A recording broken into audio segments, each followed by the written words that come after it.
তো hello guys, আজ আমাদের খেতে যেয়ে আমার সাথে এটা কি হলো তোমাদেরকে প্রথম থেকে ব্যাপারটা শেষ অবধি বলি। তো আজ আমি ভাবলাম ঘরে বসে বসে অনেক বোরিং লাগছে, তাই ভাবলাম সাইকেলটা নিয়ে ক্ষেত দিকে একবার ঘুরে আসি, যেহেতু এখন শ্রাবণ মাস চলছে। তো আমাদের শ্রাবণ মাসে অনেক ধারবাড়ই চলে, তাই আমি এখন খেতে এসেছি। দেখতে পাচ্ছেন গাছটা, ওই ক্ষেতটা যেটা বাহা আছে না, ওইটা আমাদের ক্ষেত। এবার তোমাদেরকে বলি আমাদের ক্ষেতের আসার কারণ হচ্ছে, যেহেতু আমাদের ক্ষেতে যেহেতু আজকালের মধ্যে ধান লাগাবে, তাই আমি ভাবলাম ক্ষেত দিকে আসে ঠাকুমাদের সাথে একদম কাজে লেগে পড়ে যায়।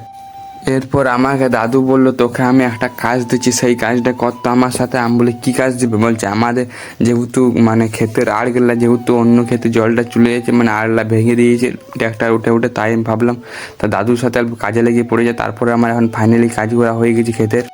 এরপর দেখো তোমরা, আমি এখানে কিছুক্ষণ মানে কাজ টাজ করার পর এখানে দাদু কাজ করছে আর আমার কাজ করা হয়ে গেছে, কারণ আমি অনেকক্ষণ কাজ করতে আমার যেহেতু এখন।